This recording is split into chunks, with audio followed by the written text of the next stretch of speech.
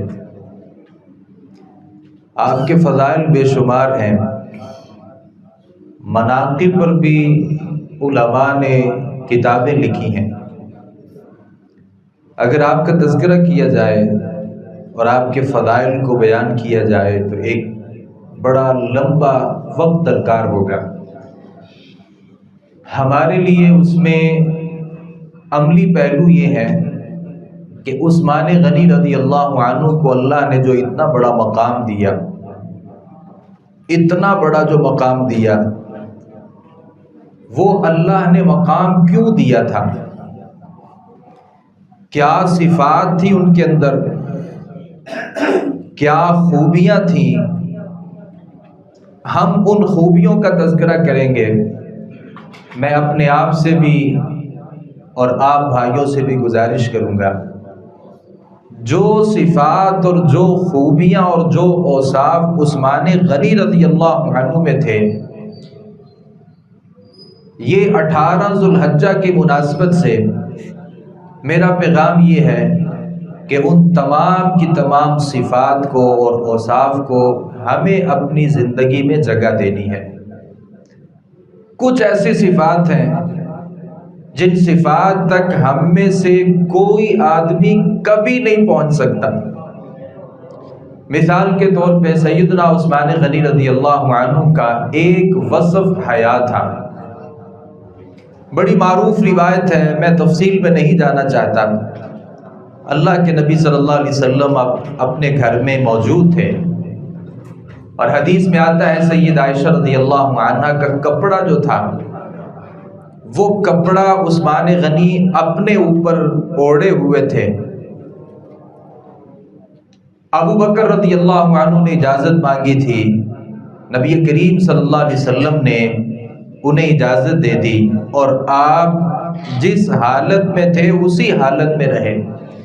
یعنی آپ تصور کریں کہ نبی کریم صلی اللہ علیہ وسلم لیٹے ہیں، سیدہ آپ کے ساتھ ہیں، اور سیدہ کا جو کپڑا ہے وہ اللہ کے نبی صلی اللہ علیہ وسلم کے اوپر ہے، اور پنڈلی سے کپڑا ہٹا ہوا ہے۔ ابو بکر رضی اللہ عنہ نے اجازت مانگی، اجازت دی، جو آپ کو کام تھا کام کیا اور چلے گئے۔ عمر رضی اللہ عنہ نے بھی اجازت مانگی۔ ممکن ہے یہ آیات حجاب سے پہلے کی بات ہو کہ سیدہ بھی وہاں پر موجود تھیں، عائشہ رضی اللہ عنہا۔ عمر ابن الخطاب رضی اللہ عنہ تشریف لائے، آپ اسی حالت میں رہے، اور آپ سے جو گفتگو تھی وہ کی اور چلے گئے۔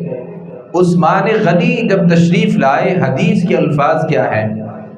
ان حدیث کے الفاظ پر غور کرنے کی ضرورت ہے۔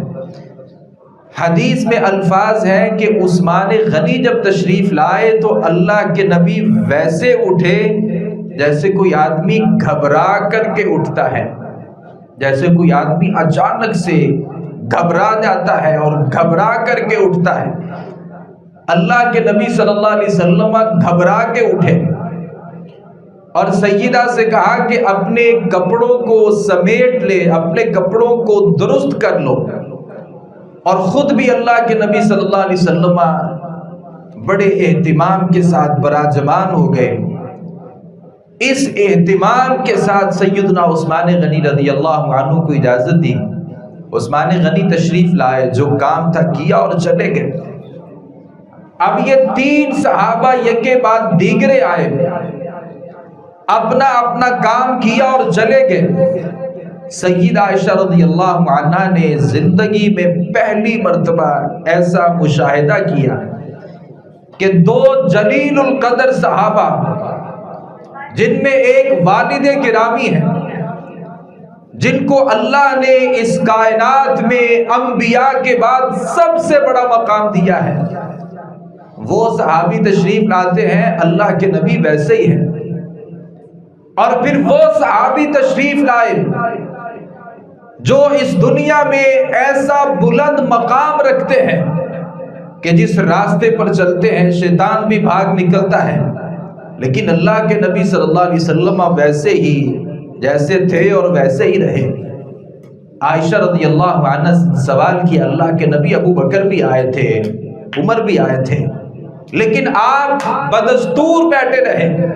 تو اللہ کے نبی صلی اللہ علیہ وسلم نے 2 جوابات دیے۔ 2 طرح کی روایات ہیں۔ پہلی روایت کے الفاظ ہیں، ان عثمان رجل حیی، عثمان جو ہے نا وہ حیادار آدمی ہے، یہ حیا کو پسند کرتا ہے۔ اللہ نے طبیعت میں، مزاج میں حیا کو کوٹ کوٹ کے بھر دیا ہے۔ وَإِنِّي خَشِيتُ، اور میں اس بات سے ڈر گیا کہ اگر عثمان کو تلک الحال، اسی حالت میں نے اندر آنے کی اجازت دے دی تو عثمان غنی رضی اللہ عنہ اپنا ما فی الضمیر بیان ہی نہیں کر سکیں گے۔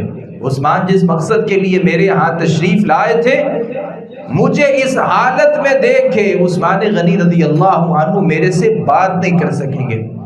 میں عثمان غنی رضی اللہ عنہ کے اس مزاج کی وجہ سے، یہ کہنے والا کوئی عام آدمی نہیں ہے بلکہ اللہ کے نبی ہے۔ اللہ کے نبی کیا فرماتے ہیں؟ انی خشیت، میں اس بات سے ڈرا کہ اگر میں نے اسی حالت میں عثمان غنی کو اجازت دے دی تو عثمان جو بات میرے سے کرنے کے لیے آئے تھے وہ میرے سے گفتگو ہی نہیں کر سکیں گے۔ اور دوسری روایت کے الفاظ ہیں، الا استحیی من رجل تستحیی منہ الملائکہ، کیا میں اس آدمی سے حیا نہ کروں جس آدمی سے آسمانوں پر اللہ کے جو فرشتے ہیں وہ بھی حیا کرتے ہیں، جس آدمی سے اللہ کے فرشتے حیا کرتے ہیں؟ میں فرشتہ نہیں ہوں، میں نبیوں کا سردار ہوں، میرے لیے زیادہ حق ہے کہ میں بھی اس آدمی سے حیا کروں۔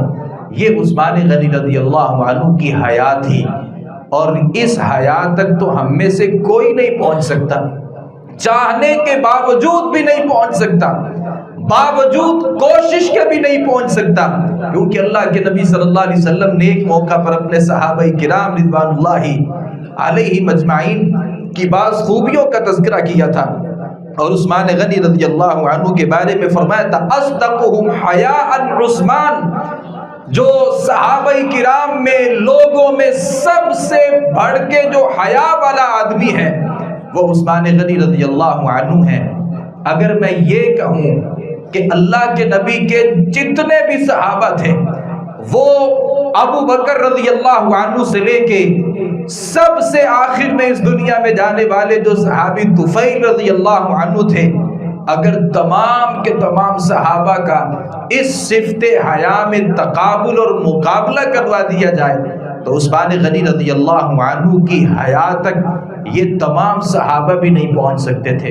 اللہ نے یہ اعزاز دیا تھا، اور آج اس دنیا میں کوئی آدمی اپنے آپ کو بڑے حیادار کہہ لے اور وہ سمجھے کہ میں نے اپنی زندگی میں کوئی نہ بے حیائی پر مبنی گفتگو کی ہے، نہ میں نے اپنی زندگی میں کوئی بے حیائی پر مبنی کام کیا ہے، نہ میری زندگی میں کوئی آدمی یہ مجھے تانا دے سکتا ہے کہ فلاں جو ہے وہ بے حیا آدمی ہے۔ وہ بھی اگر یہ سمجھے کہ میں عثمان غنی رضی اللہ عنہ کی حیات تک پہنچ جاؤں تو اللہ کی قسم ہے اس میں عثمان غنی رضی اللہ عنہ ممتاز تھے، کوئی آدمی بھی عثمان غنی رضی اللہ عنہ کی حیات تک نہیں پہنچ سکتا۔ اللہ نے یہ اعزاز دیا تھا۔ اب سوال تو یہ ہے کہ عثمان غنی نے حیا کو اپنا کر کے اس دنیا میں اپنا لوہا منوا لیا کہ عثمان غنی جیسی حیا کسی میں نہیں تھی۔ لیکن سوال یہ ہے کہ عثمان غنی رضی اللہ عنہ کی اس صفت حیا سے میرے لیے سبق کیا ہے؟ کیا میری زندگی میں کسی حد تک حیا موجود ہے؟ میرے رویے میں حیا ہے، میری گفتگو میں حیا ہے، میری چال ڈھال میں حیا ہے، اور میں جب کسی سے کوئی معاملہ کرتا ہوں وہ اللہ سے شرم محسوس کرتے ہوئے کرتا ہوں، یا میں سرے سے ہی بے حیا ہو چکا ہوں؟ کتنے لوگ ایسے ہیں کہ ان کے بارے میں لوگوں کے خیالات یہ ہیں اور لوگوں کے تصورات یہ ہیں اور لوگوں کے تاثرات یہ ہیں کہ یہ بندہ بے حیا ہے، نہ بات کرتے ہوئے اسے کوئی حیا آتی ہے، نہ کوئی فعل کا ارتکاب کرتے ہوئے کبھی اس بندے کو کوئی شرم آتی ہے۔ عثمان غنی رضی اللہ عنہ کی زندگی پیغام دیتی ہے کہ اپنی گفتار میں، اپنے کردار میں حیا کو جگہ دیجئے۔ یہ عثمان غنی رضی اللہ عنہ کی زندگی ہمیں سبق دیتی ہے۔ دوسری گزارش، عثمان غنی رضی اللہ عنہ کی دوسری صفت اور دوسرا جو وصف تھا وہ کیا تھا؟ وہاں تک بھی شاید ہی کوئی بندہ پہنچ سکے۔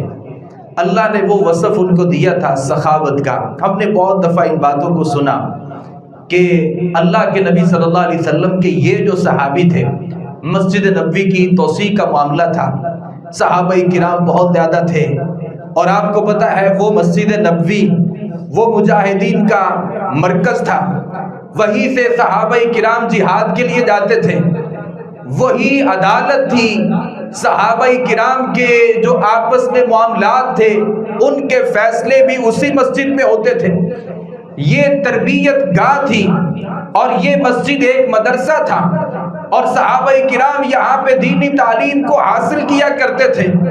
یہیں پر ساری دنیا کے جو امور تھے، جو معاملات تھے، ان کے معاملات یہیں طے ہوتے تھے۔ تو یہ جگہ بہت تھوڑی تھی۔ اللہ کے نبی صلی اللہ علیہ وسلم نے صحابہ کرام کے سامنے معاملہ رکھا، اس مسجد کی توسیع کی باری ہے، کون ہے جو اس مسجد کی توسیع میں حصہ لے گا؟ آپ تصور کریں کہ ابو بکر بھی وہاں بیٹھے ہوں گے، عمر بھی وہاں پہ بیٹھے ہوں گے، علی رضی اللہ عنہ حیدر کرار بھی وہاں پر ہوں گے، عشرہ مبشرہ اور بدر احزاب کے وہ صحابہ کرام بھی وہیں پر بیٹھے ہوں گے، لیکن اللہ نے یہ توفیق بھی عثمان غنی رضی اللہ عنہ کو دی تھی۔ حدیث میں آتا ہے کہ عثمان غنی رضی اللہ عنہ نے 20 یا 25 ہزار جو درہم ہے وہ اللہ کے نبی صلی اللہ علیہ وسلم کی خدمت میں پیش کیے مسجد نبوی کی توسیع کے حوالے سے۔ میں اگر آج کے دور کے حساب سے اس کی کتنی قیمت بنتی ہے، شاید 4 سے 5 کروڑ سے بھی زیادہ پیسے عثمان غنی رضی اللہ عنہ نے ایک ہی موقع پر اللہ کے نبی صلی اللہ علیہ وسلم کو دیے، اور نبی کریم صلی اللہ علیہ وسلم نے آپ کو بدلے میں جنت کی ضمانت اور بشارت دی تھی۔ ہمیں یہ بھی پتہ ہے کہ وہ بئر روما جو ایک یہودی کا تھا، جس کا پانی میٹھا تھا، اور باقی جتنے بھی کنویں تھے وہاں پہ پانی گندا بھی تھا، کھارا بھی تھا اور کڑوا بھی تھا، صحابہ کرام کے لیے اس نے پانی کو پینا بند کر دیا تھا۔ جناب عثمان غنی رضی اللہ عنہ کو اللہ نے مقام دیا۔ اللہ کے نبی نے کہا کون آدمی ہے جو بئر روما کو خریدے گا اور مسلمانوں کے لیے وقف کر دے گا؟ اللہ نے یہ اعزاز بھی عثمان غنی کو دیا۔ عثمان غنی رضی اللہ عنہ نے منہ مانگی قیمت اس کو دی، اور اس کنویں کو خرید کر کے مسلمانوں کے لیے وقف کر دیا۔ وہ الگ بات ہے، ایک وقت ایسا آیا تھا، 18 ذوالحجہ تھی، عثمان غنی رضی اللہ عنہ کو جب شہید کیا گیا، ان کے گھر میں جب محاصرہ کیا گیا اور پانی تک کو جب بند کر دیا گیا، تو عثمان غنی رضی اللہ عنہ نے لوگوں سے پوچھا تھا، آپ کو پتا ہے کہ جب مدینہ میں کوئی مسلمانوں کے پینے کے لیے پانی نہیں تھا، پھر مسلمانوں کے لیے پانی کو خرید کر کے کس نے وقف کیا تھا؟ لوگوں نے کہا تھا عثمان رضی اللہ عنہ نے کیا تھا۔ اور عثمان غنی رضی اللہ عنہ نے کہا کہ آج اسی عثمان کے لیے تم نے پانی کو بند کر دیا ہے۔ ہمیں بہت یاد ہے اور بچہ بچہ ان باتوں کو جانتا ہے، جبکہ حقیقت کے ساتھ ان باتوں کا کوئی تعلق نہیں ہے۔ لوگوں نے کہا وہ جناب حسین رضی اللہ عنہ کے پانی کو بند کیا گیا تھا کربلا کے میدان میں، کرب و بلا کے میدان میں، اور وہ یزید نے یہ کیا تھا وہ کیا تھا۔ میں تاریخ کا طالب علم ہوں، اکثر ان باتوں کا اظہار کرتا ہوں، آج بھی کیے دیتا ہوں۔ جناب حسین رضی اللہ عنہ کے لیے پانی بند کیا گیا تھا یا نہیں کیا گیا، مجھے آج تک کوئی ایسی صحیح سند کے ساتھ روایت نہیں ملی، لیکن یہ ضرور ملا ہے کہ عثمان غنی رضی اللہ عنہ کے لیے پانی کو بند کیا گیا تھا، اور یہی وہ صحابی ہیں جنہوں نے پانی کو خرید کر کے مسلمانوں کے لیے وقف کر دیا گیا تھا۔ اور عثمان غنی رضی اللہ عنہ کو اللہ نے یہ بھی توفیق بخشی تھی، وہ جیش العسرہ جو جنگ موتا تھی، ہزاروں کلومیٹر کا سفر تھا اور بہت زیادہ گرمی کے دن تھے، صحابہ کرام رضوان اللہ علیہم اجمعین کے لیے کوئی انتظامات نہیں تھے، اللہ نے جہاد کو فرض کر دیا تھا اور اللہ کے نبی صلی اللہ علیہ وسلم نے اعلان جہاد کر دیا تھا۔ مسلمانوں کے لیے سواریاں نہیں تھیں، کھانے اور پینے کے لیے زیادہ راہ نہیں تھا۔ جناب عثمان غنی رضی اللہ عنہ تھے جو اللہ کے نبی صلی اللہ علیہ وسلم کے پاس 1000 دینار لے کر کے حاضر ہوئے تھے، اور عثمان غنی رضی اللہ عنہ نے جو دینار دیے، اللہ کے نبی نے اپنے ہاتھوں میں انہیں پکڑا اور پھر اعلان کیا، ما ضر عثمان ما عمل بعد اليوم، آج کے بعد اگر عثمان کوئی بھی نیکی نہیں کرے گا، عثمان کو کوئی نقصان ہونے والا نہیں ہے، اللہ نے ہمیشہ کے لیے جنت کو لکھ دیا ہے۔ وہ لوگ کدھر ہیں جو کہتے ہیں عثمان غنی رضی اللہ عنہ نعوذ باللہ مرتد ہو گئے تھے؟ اللہ کے نبی تو زندگی میں کہہ گئے کہ آج کے بعد اگر عثمان نے کوئی نیکی بھی نہ کی تو اللہ رب العالمین کی طرف سے عثمان کو کوئی نقصان نہیں ہوگا رضی اللہ عنہ۔ یہ اللہ نے جو صفت ایک عثمان غنی رضی اللہ عنہ کو دی تھی، کون آدمی ہے جو اپنے آپ کو اس صفت سے متصف کرنا چاہتا ہے؟ ہم تو اللہ کے راستے میں دیتے ہوئے بھی ڈرتے ہیں، 1000 مرتبہ سوچتے ہیں الشیطان یعدکم الفقر، شیطان ڈراتا ہے اللہ کے راستے میں دو گے غریب ہو جاؤ گے، فقر فاقے تمہارے گھر میں ڈیرے ڈال لیں گے۔ ہم تو اللہ کے راستے میں دیتے بھی نہیں ہیں۔ عثمان غنی رضی اللہ عنہ کی زندگی ہمیں سخاوت سکھاتی ہے۔ تیسرا وصف عثمان غنی رضی اللہ عنہ میں کیا تھا؟ اللہ نے عفت اور پاک دامنی دی تھی، ایسی عفت اور پاک دامنی تھی عثمان غنی رضی اللہ عنہ میں کہ اس کی مثال بھی باقی صحابہ کرام میں شاید، میں کوئی حتمی اور یقینی بات نہیں کر رہا، شاید باقی صحابہ کرام میں یہ مثال آپ کو نہ ملے۔ وہ عفت اور پاک دامنی کیا ہے؟ سیدہ فرماتی ہیں عائشہ رضی اللہ عنہا، نبی کریم صلی اللہ علیہ وسلم کے 2 صحابہ کرام ہیں، ایک کا نام ابو بکر ہے اور ایک کا نام سیدنا عثمان غنی رضی اللہ عنہ۔ سیدہ فرماتی ہیں کہ ان 2 صحابہ کرام نے جاہلیت میں بھی اپنے اوپر شراب کو حرام کر رکھا تھا۔ جب شراب حلال تھی سارے پیتے تھے، صحابہ کرام میں بے شمار صحابہ کرام شراب پیا کرتے تھے، لیکن یہ 2 صحابہ کرام سیدنا ابو بکر رضی اللہ عنہ اور سیدنا عثمان غنی رضی اللہ عنہ، انہوں نے جاہلیت میں بھی شراب نہیں پی۔ عثمان غنی رضی اللہ عنہ نے جاہلیت میں بھی شراب نہیں پی۔ یہ عفت اور پاک دامنی کہ اللہ کے نبی صلی اللہ علیہ وسلم کے یہ صحابی دعوے سے کہا کرتے تھے۔ ہم میں سے کون آدمی ہے یہ جو یہ دعویٰ کر سکے جو عثمان غنی دعویٰ کرتے تھے؟ فواللہ ما زنیت فی الجاہلیت ولا فی الاسلام، اللہ کی قسم ہے میں نے جاہلیت میں بھی زنا نہیں کیا تھا، اسلام کو قبول کرنے کے بعد بھی زنا نہیں کیا۔ یہ صحابی عثمان غنی دعویٰ کر سکتے ہیں جب زنا کوئی بڑی بیماری نہیں تھی، لوگ اسے اپنے لیے حلال سمجھتے تھے اور یہ معاشرے کا ایک حصہ تھا، یہ کوئی بہت بڑی خرابی اور بیماری نہیں سمجھی جاتی تھی، اس زمانے میں بھی عثمان غنی رضی اللہ عنہ نے اپنی حفاظت کی تھی، جس زمانے میں اسے برائی تسلیم نہیں کیا جاتا تھا، اور عثمان غنی رضی اللہ عنہ ہی کہا کرتے تھے کہ میں نے کبھی کسی مسلمان کو قتل نہیں کیا، جاہلیت کے زمانے میں بھی کسی کو قتل نہیں کیا، اسلام کو قبول کرنے کے بعد بھی کسی کو قتل نہیں کیا۔ یہ عفت اور پاک دامنی بھی اللہ رب العالمین نے عثمان غنی رضی اللہ عنہ کو دی تھی۔ کون دعویٰ کر سکتا ہے کہ میری زندگی صاف ہے، میں نے زندگی میں کبھی ایسا کام نہیں کیا؟ اللہ کے نبی صلی اللہ علیہ وسلم فرماتے ہیں آنکھیں زنا کرتی ہیں، ہاتھ زنا کرتا ہے، انسان کی جو ٹانگیں ہیں یہ زنا کرتی ہے۔ ہاتھوں کا گناہ، ہاتھوں کا جو زنا ہے یہ معصیتوں کو پکڑنا ہے، اور انسان کی آنکھوں کا جو زنا ہے نامحرم خواتین کی طرف دیکھنا ہے، اور ٹانگوں کا جو زنا ہے اللہ کی معصیتوں کی طرف، معصیت والی جگہوں کی طرف چل کر کے جانا ہے۔ کون آدمی ہے جو یہ کہہ سکتا ہے کہ میری آنکھوں نے کبھی زنا نہیں کیا، میرے ہاتھوں نے کبھی زنا نہیں کیا، اور میری ٹانگوں نے کبھی زنا نہیں کیا؟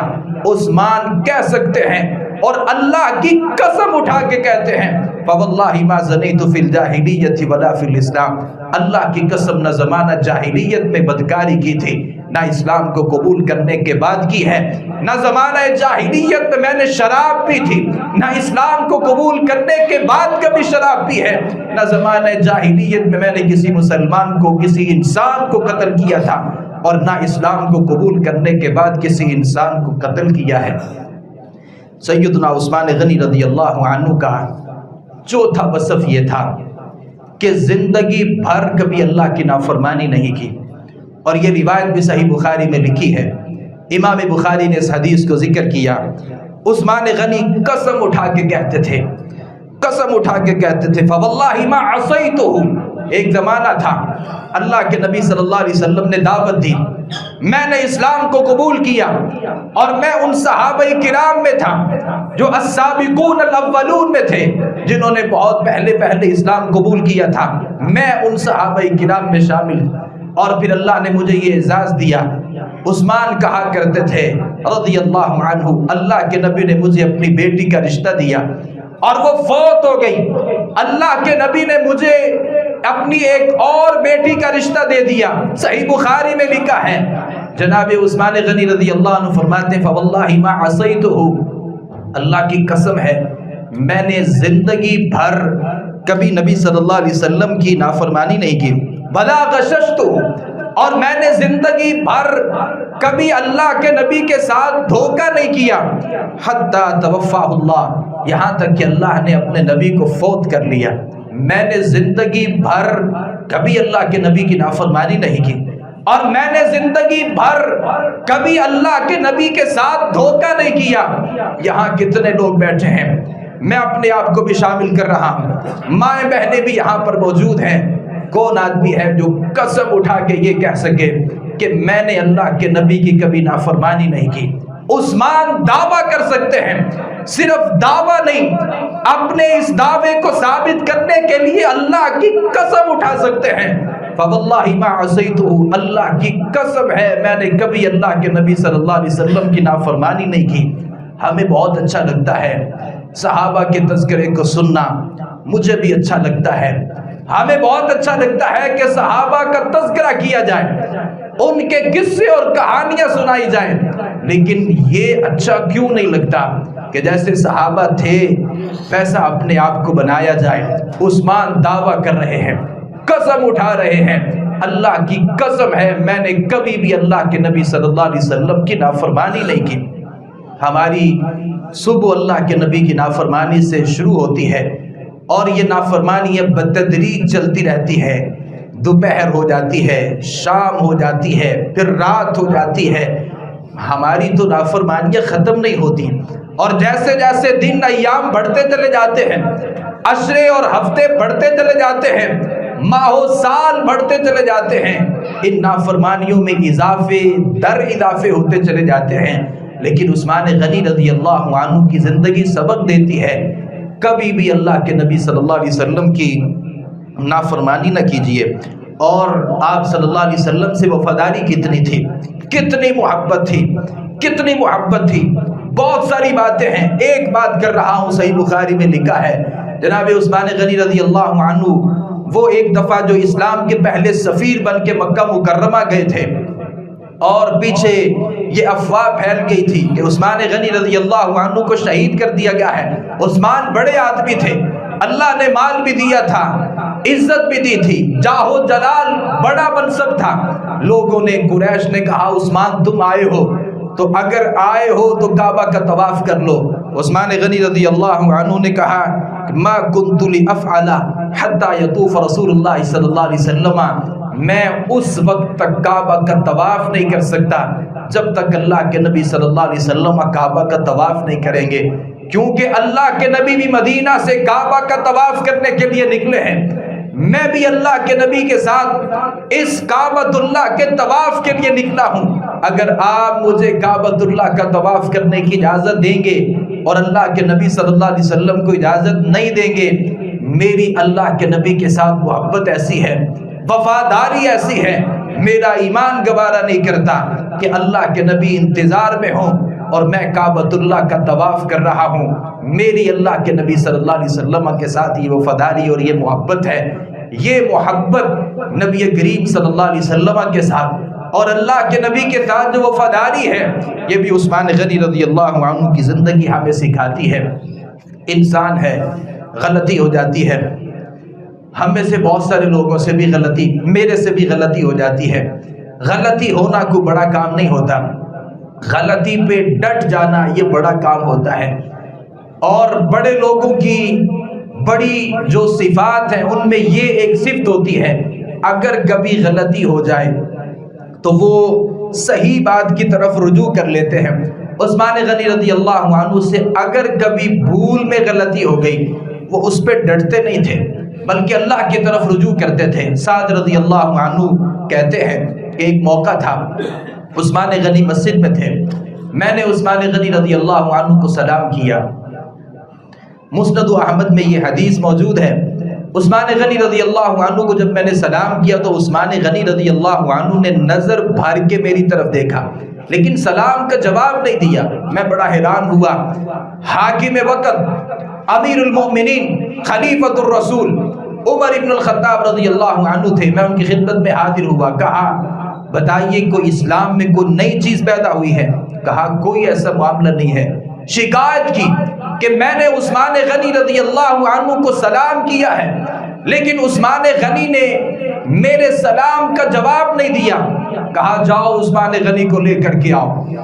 عثمان غنی رضی اللہ عنہ فاروقی عدالت پہ حاضر ہوئے، سوال کیا کہ اس آدمی نے آپ کو سلام کیا تھا، آپ نے سلام کا جواب نہیں دیا۔ کہا کہ اللہ کی قسم ہے، صحیح روایت ہے، عثمان غنی فرماتے ہیں اللہ کی قسم ہے میں نے نہ اس نے مجھے سلام کیا اور نہ میں نے اسے جواب دیا، یعنی قسمیہ بات ہے، حلفاً کہتا ہوں کہ اس آدمی نے مجھے سلام نہیں کیا۔ لیکن تھوڑی ہی دیر بعد عثمان غنی رضی اللہ عنہ کو یاد آ گیا کہ یہ آدمی میرے پاس سے گزرا تھا اور ممکن ہے کہ اس آدمی نے مجھے سلام بھی کیا ہو، اور یہ بھی ممکن ہے کہ میں نے اس آدمی کو جواب نہ دیا ہو۔ فوراً عثمان غنی رضی اللہ عنہ کہنے لگے بلا کیوں نہیں، ایسا ہوا، واستغفر اللہ واتوب الیہ، میں اللہ سے استغفار کرتا ہوں اور میں اللہ سے توبہ کرتا ہوں، میرے سے غلطی ہو گئی، یہ آدمی میرے پاس سے گزرا تھا اور اس نے مجھے سلام کیا ہوگا، کیونکہ یہ خود کہہ رہا ہے کہ میں نے سلام کیا ہے اور میں سلام کا جواب نہیں دے سکا۔ وجہ یہ تھی کہ اللہ کے نبی صلی اللہ علیہ وسلم سے ایک معاملے کے بارے میں نے سوال کیا تھا، اور پھر ایک اعرابی آ گیا، وہ میرے جو سوال تھا اس کا جواب نہیں دے سکا، اللہ کے نبی اس سوال کا جواب نہیں دے سکے۔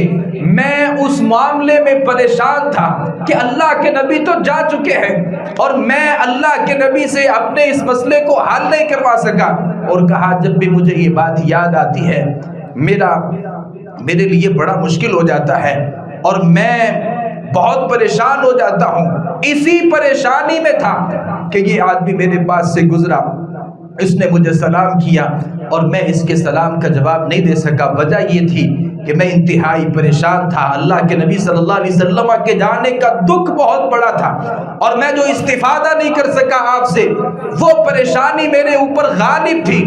میرے سے سلام کیا ہوگا، استغفر اللہ و اتوب الیہ، میں اللہ سے اس معاملے پر استغفار بھی کرتا ہوں اور اللہ سے توبہ بھی کرتا ہوں۔ میں اپنے آپ سے سوال کرتا ہوں، کتنی دفعہ ایسا ہوتا ہے کہ میرا معاملہ کسی ایک چھوٹے آدمی سے ہو جاتا ہے، اس میں غلطی میری ہی ہوتی ہے، لیکن جب بھی اس معاملے کا تصفیہ ہوتا ہے کمزور کو دبایا جاتا ہے۔ بڑا آدمی اور طاقتور کبھی بھی اپنی غلطی کو ماننے کے لیے تیار نہیں ہوتا۔ عثمان غنی رضی اللہ عنہ بڑے تھے اور اللہ کے نبی کے دوہرے داماد تھے۔ سعد رضی اللہ عنہ مقام اور مرتبے میں بہت چھوٹے تھے، کہہ سکتے تھے کہ یہ جھوٹ بول رہا ہے، لیکن عثمان غنی رضی اللہ عنہ کی زندگی کیا سبق دیتی ہے۔ آپ بڑے ہیں، آپ سے غلطی ہو گئی ہے اور اس کا تقاضا یہ ہے آپ کو جیسے ہی ادراک ہو جائے فوراً اللہ رب العالمین کی طرف رجوع کیجئے۔ یہ عثمان غنی رضی اللہ عنہ کی زندگی کا سبق ہے، یاد رکھیے گا۔ امت کے اوپر عثمان غنی رضی اللہ عنہ کا ایک بہت بڑا احسان ہے جو کبھی بھی اس احسان کا ہم بدلہ نہیں دے سکتے۔ عثمان غنی رضی اللہ عنہ کو آپ کو پتا ہوگا، یہ عثمان غنی رضی اللہ عنہ کا ایک لقب جامع القرآن ہے۔ جب قرآن مجید کی قراءات میں اختلاف ہوا، کوئی قرآن مجید کو کس لہجے میں پڑھتا ہے، کوئی قرآن کو کس قراءت میں پڑھتا ہے، اور جب یہ معاملہ طول پکڑ گیا، لوگوں نے ایک دوسرے کے خلاف کفر کے فتوے لگانے شروع کر دیے کہ فلاں آدمی نے قرآن کو اس قراءت میں پڑھا ہے لہذا وہ کافر ہو چکا ہے۔ عثمان غنی رضی اللہ عنہ نے ایسے موقع پر فائدہ اٹھاتے ہوئے حفصہ رضی اللہ عنہ سے وہ مسودہ منگوایا تھا جو کبھی عمر بن الخطاب رضی اللہ عنہ کے پاس ہوتا تھا، وہی نسخہ ابو بکر کے پاس ہوتا تھا۔ اس نسخے کو منگوا کر کے صحابہ کرام، 4 صحابہ کرام کی ڈیوٹی لگائی تھی، جس میں زید رضی اللہ عنہ بطور خاص تھے، اور کہا تھا کہ قرآن مجید کو جمع کیا جائے اور پھر قرآن مجید کے نسخے کو تیار کیا جائے، اور ساری دنیا میں قرآن مجید کے جو نسخے پہنچائے تھے اور لوگوں کو ایک قرات پر جو جمع کیا تھا، یہ عثمان غنی رضی اللہ عنہ کا ایک بہت بڑا کردار تھا۔ اللہ کی قسم ہے اگر عثمان غنی رضی اللہ عنہ یوں نہ کرتے، قرآن مجید کے بارے میں وہ اختلاف پیدا ہوتا اور قرآن مجید کی قراءات میں وہ آپس میں لڑائیاں ہوتی اور ایک دوسرے کے خلاف کفر کے فتوے جو تب لگے تھے آج بھی لگ رہے ہوتے۔ یہ اعزاز اور یہ مقام اللہ رب العالمین نے عثمان غنی رضی اللہ عنہ کو دیا کہ آپ جامع القرآن تھے۔ اللہ رب العالمین نے یہ عظیم فریضہ بھی عثمان غنی رضی اللہ عنہ سے لیا۔ عثمان غنی رضی اللہ عنہ کی ایک صفت اور ایک وصف یہ تھا کہ آپ اپنا محاسبہ کرتے تھے۔ ہم تو اپنا محاسبہ نہیں کرتے، ہمیں لگتا ہے کہ ہم بالکل ہی پاک اور صاف ہیں، ہم سے کبھی غلطی نہیں ہوتی۔ عثمان غنی رضی اللہ عنہ کے غلام کہتے ہیں کہ جب بھی آپ قبر پہ آتے، کسی قبر پہ آتے تو آپ زار و قطار روتے، حتی یبل لحیتہ، یہاں تک کہ عثمان غنی رضی اللہ عنہ کی جو داڑھی تھی وہ آنسوؤں سے تر ہو جایا کرتی تھی، اور پھر آپ سے کہا گیا کہ آپ کے سامنے جنت جہنم کے تذکرے ہوتے ہیں، آپ کبھی بھی جذباتی نہیں ہوتے اور کبھی بھی یہ کیفیت نہیں ہوتی۔ تو عثمان غنی رضی اللہ عنہ نے کہا تھا، اللہ کے نبی صلی اللہ علیہ وسلم نے فرمایا کہ جو قبر ہے یہ قیامت کی گھڑیوں میں سے سب سے پہلی گھڑی ہے، جو یہاں کامیاب ہو گیا اس کے لیے اگلی منزلیں بھی آسان کر دی جاتی ہیں، اور جو قبر کے معاملے میں فیل ہو گیا اس کی اگلی جو زندگی ہے اور اگلے جو معاملات ہیں وہ بھی سخت کر دیے جاتے ہیں۔ عثمان غنی رضی اللہ عنہ اللہ سے بے حد ڈرنے والے تھے، اور اپنی غلطیوں پر محاسبہ کرنے والے تھے. اور آپ نے عثمان غنی رضی اللہ عنہ کی زندگی کا یہ پہلو تو سنا ہوگا، اللہ نے بڑا مال دیا تھا اور بہت سارے اللہ رب العالمین نے ان کو اثر و رسوخ دیا تھا، لیکن ساتھ یہ بھی یاد رکھیں کہ اللہ نے جتنا بھی مال عثمان غنی رضی اللہ عنہ کو دیا تھا، اس کے باوجود آپ کی طبیعت بڑی سادہ تھی اور آپ زاہد فی الدنیا تھے اور دنیا کی رنگینیوں میں اپنے آپ کو مشغول کر دینے والے نہیں تھے. اللہ نے آپ کو جتنا کچھ بھی دیا تھا، یہ اس کے باوجود بھی آپ زاہد تھے، اللہ رب العالمین کی طرف رجوع کرنے والے تھے. ہمدانی کہتے ہیں کہ میں نے عثمان غنی رضی اللہ عنہ کو ایک دفعہ مسجد نبوی میں دیکھا کہ عثمان غنی رضی اللہ عنہ مسجد کے صحن میں لیٹے ہیں. آپ امیر المؤمنین ہیں اور آپ کے ارد گرد کوئی آدمی بھی نہیں تھا. جناب عثمان غنی رضی اللہ عنہ اکیلے ہی مسجد میں لیٹے ہوئے ہیں اور وہ صحن ہے، نیچے کوئی چیز نہیں ہے اور عثمان غنی اس کے اوپر لیٹے آرام کر رہے ہیں. وہو امیر المومنین، حالت یہ ہے کہ آپ امیر المومنین ہیں، پروٹوکول یہ ہے کہ ارد گرد کوئی آدمی بھی نہیں ہے. اور امام احمد بن حنبل نے اپنی کتاب الزہد میں لکھا ہے، اس روایت کو ذکر کیا ہے کہ عثمان غنی رضی اللہ عنہ زاہد اتنے تھے، اللہ کے راستے میں خرچ ایسے کرتے تھے اور اپنے آپ کو دنیاوی رنگینیوں سے اس قدر دور رکھنے والے تھے کہ جو امارت کے کھانے ہوتے تھے، جو امیر المومنین کے شایان شان کھانے تھے، عثمان غنی وہ غریبوں میں تقسیم کر دیا کرتے تھے اور اپنے گھر میں آ کر کے سرکے کے ساتھ روٹی کھایا کرتے تھے. یہ اللہ رب العالمین نے ان کو زہد عطا کیا تھا. تو یہ بھی ہمارے لیے ایک پیغام ہے کہ اللہ نے جتنا بھی آپ کو مال دیا ہے، آپ اپنی زندگی کو سادہ رکھیں اور اپنی زندگی میں قناعت کو جگہ دیں. بہت مالدار ہیں، اپنے اس مال کو اپنی عیاشیوں میں ضائع کرنے کی بجائے عثمان غنی رضی اللہ عنہ کی طرح اپنے اس مال کو مسلمانوں کے لیے وقف کر کے امت کی فلاح و بہبود میں اپنا کردار ادا کریں. اللہ رب العالمین مجھے آپ کو صحیح بات کو سمجھنے، اس پر عمل پیرا ہونے کی توفیق عطا فرمائے. وما علینا الا البلاغ المبین.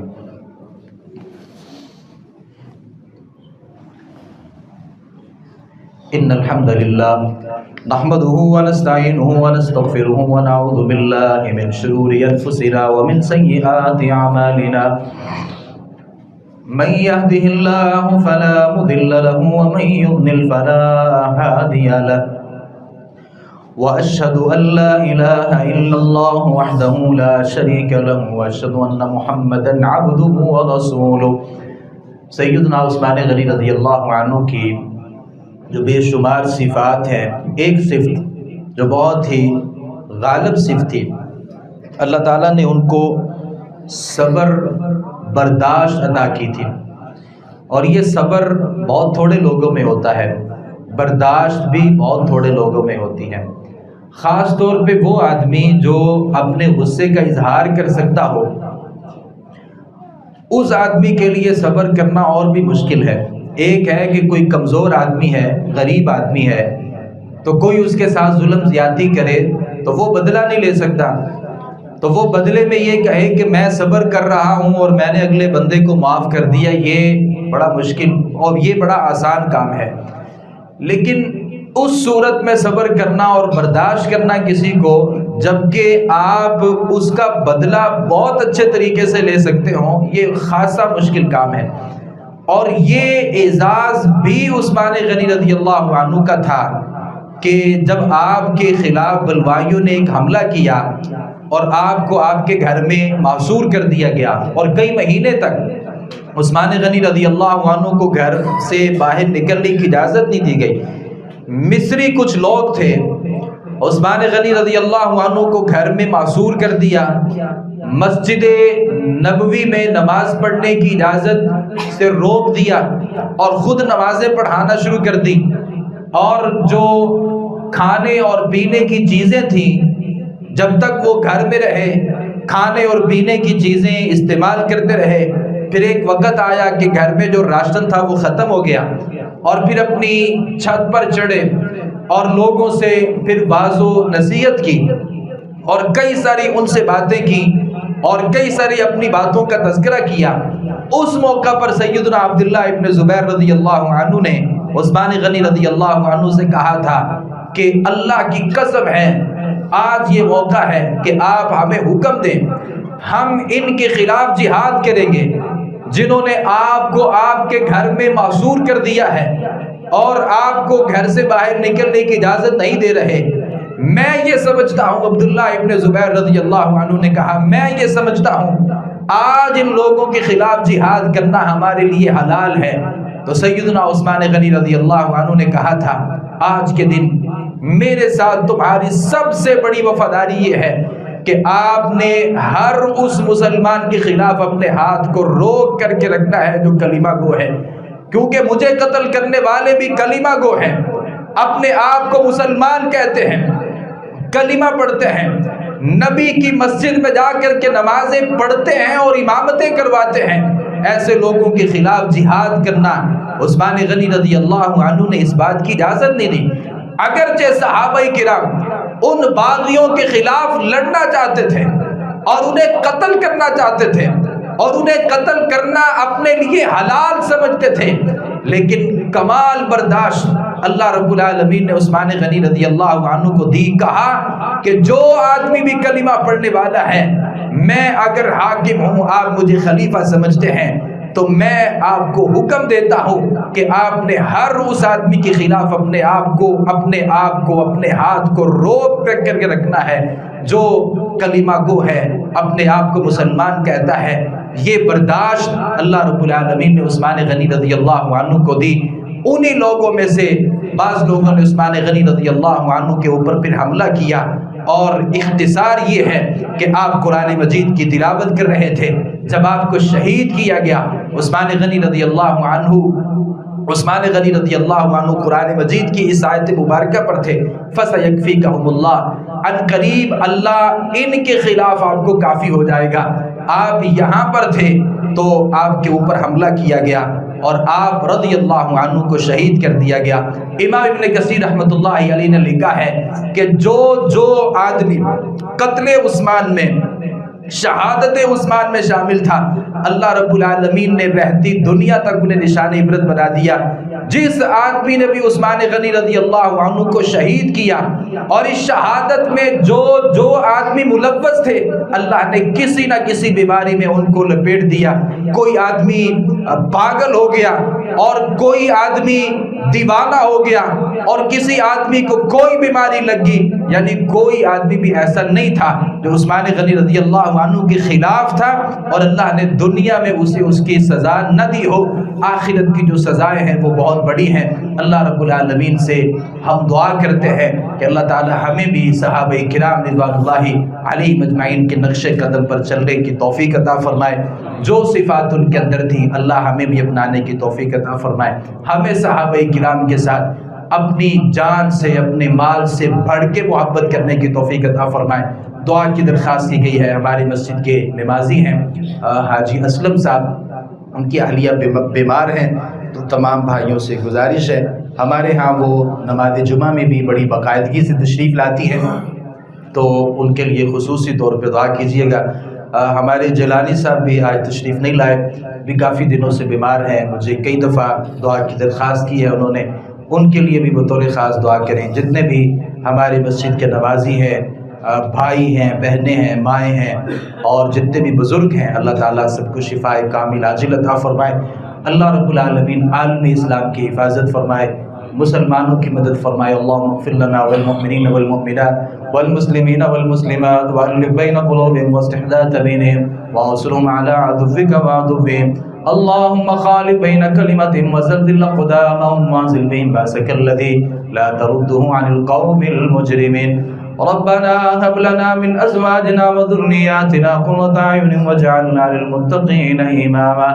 اللهم اشف مرضانا ومرضى المسلمين يا شافي الأمراض، اشف مرضانا ومرضى المسلمين يا قاضي الحاجات، اقض حاجاتنا وحاجات المسلمين۔ سبحان ربك رب العزة عما يصفون وسلام على المرسلين والحمد لله رب العالمين۔